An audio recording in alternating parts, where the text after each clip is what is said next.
Asterisk Jyothula Nehru foundation ద్వారా నిరుపేద ఆడబిడ్డలకు 20,000 రూపాయలు పెళ్లి కానుక ప్రారంభించిన ఎమ్మెల్యే జ్యోతుల నెహ్రూ దంపతులు. యాస్టరిస్క్ జ్యోతుల నెహ్రూ ఫౌండేషన్కు 5 లక్షల విరాళం ప్రకటించిన కాకినాడ జిల్లా టీడీపీ ఉపాధ్యక్షులు కోర్పు సాయి తేజ. జ్యోతుల నెహ్రూ ఫౌండేషన్ ద్వారా కాకినాడ జిల్లా తెలుగుదేశం పార్టీ అధ్యక్షులు జ్యోతుల నవీన్ ప్రతిష్టాత్మకంగా చేపట్టిన నిరుపేద ఆడబిడ్డకు పెళ్లి కానుక కార్యక్రమాన్ని జగ్గంపేట మండలం జే కొత్తూరు గ్రామంలో వీరవాణి లోవరాజు వివాహ వేడుకలు. జగ్గంపేట శాసనసభ్యులు జ్యోతుల నెహ్రూ ఫౌండేషన్ చైర్మన్ జ్యోతుల మణి దంపతుల చేతుల మీదుగా నూతన దంపతులకు 20,000 రూపాయల చెక్కును అందించి కార్యక్రమాన్ని ప్రారంభించారు.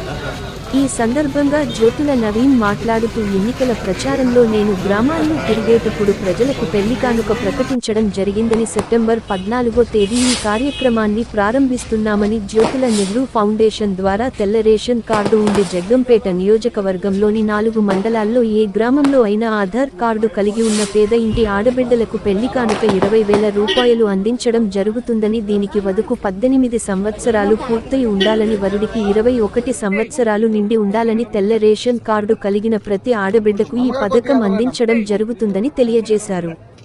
ఈ పెళ్లి వేడుక వేదిక పైనే కాకినాడ జిల్లా తెలుగుదేశం పార్టీ ఉపాధ్యక్షులు కోర్పు సాయి తేజ జ్యోతుల నెహ్రూ ఫౌండేషన్కు 5 లక్షలు విరాళం ప్రకటించారు. ఈ కార్యక్రమంలో జ్యోతుల నెహ్రూ ఫౌండేషన్ సభ్యులు, తెలుగుదేశం పార్టీ జగ్గంపేట నియోజకవర్గంలోని 4 మండలాల నాయకులు, కార్యకర్తలు, అభిమానులు పాల్గొన్నారు.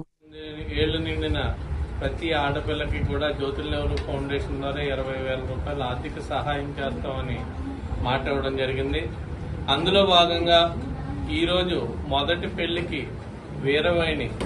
వీరవాణి అమ్మాయికి ఈరోజు 20,000 రూపాయల చెక్కు కూడా ఇవ్వడం జరిగింది. ఒకటి, ఈ అర్హత పొందాలి అంటే 18 ఏళ్ళు ఖచ్చితంగా నిండి ఉండాలి. అలాగే జగ్గంపేట నియోజకవర్గ పరిధి మనిషి అయి ఉండాలి. ఈ 2 ఉన్న వాళ్ళకి కులంతో కానీ మతంతో కానీ, అలాగే ఎవరైనా సరే పార్టీతో కానీ సంబంధం లేకుండా ఎవరు మాకు ఇది కావాలి అని ఒక వారం రోజుల ముందుగా ఈ అప్లికేషన్ని ఫిల్ చేసి ఆధారాలతో సహా ఇచ్చినట్టయితే, పెళ్లి కార్డు ప్లస్ ఆధార్ కార్డు వాళ్ళ వివరాలు ఇచ్చినట్టయితే దీనికి ఎవరైనా సరే అర్హులు అవుతారు. కాబట్టి 1 వీక్ బిఫోర్ దీన్ని ఖచ్చితంగా మా సంబంధించిన వ్యక్తులకి ఖచ్చితంగా ఇవ్వాల్సిన అవసరం ఉంది. ఆ 1 వీక్ బిఫోర్ ఇచ్చిన వాళ్ళకి ఇది ఖచ్చితంగా అర్హులు అవుతారు. కాబట్టి అది అందరూ కూడా దృష్టిలో పెట్టుకోవాలి. 18 ఏళ్ళు ఖచ్చితంగా నిండి ఉండాలి. లేని పక్షంలో రిజెక్ట్ చేస్తాం మేము ఖచ్చితంగా. దీనికి ఒక కమిటీని కూడా వేసుకోవడం జరుగుతుంది. ఆల్రెడీ నేను మొన్న చెప్పడం జరిగింది. నియోజకవర్గ వారీగా ఒక కమిటీ ఉంటుంది, అలాగే మండలాల వారీగా ఒక కమిటీ ఉంటుంది. ప్రతి మండలంలోని కూడా అతి తొందరలోనే ప్రతి మండలంలోని కూడా ఒక ఆఫీస్ని, అంటే ఆ మండలం వాళ్ళకి అందుబాటులో ఉండేలాగా ఒక ఆఫీస్ని కూడా అతి తొందరలోనే పెట్టడం జరుగుతుంది. వాళ్ళు అక్కడికి వెళ్ళి నోట్ చేయించుకున్నట్టయితే దానికి ఆ పెళ్లికి మా లోకల్ నాయకులు ఉంటారు, లోకల్ నాయకుల ద్వారా కూడా వాళ్ళని ప్రొసీడ్ అయ్యి చేయొచ్చు. వాళ్ళు వచ్చే ఈ చెక్ని ఇవ్వడం జరుగుతుంది. కాబట్టి దీనికి అర్హులు అవుతారు.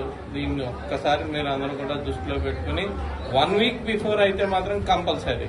ఎందుకంటే 10 రోజుల ముందు 15 రోజుల ముందు పెళ్లి ముహూర్తాలు అందరూ పెట్టుకుంటారు. కాబట్టి మాకు ఒక వారం రోజుల ముందుగా సమాచారం ఇచ్చినట్టయితే వాళ్ళ అర్హులా కాదా ఏంటన్నది మేము ఎంక్వైరీ చేసుకుని దాన్ని చేస్తాం. కాబట్టి దాన్ని దృష్టిలో పెట్టుకోవచ్చు. Thank you very much.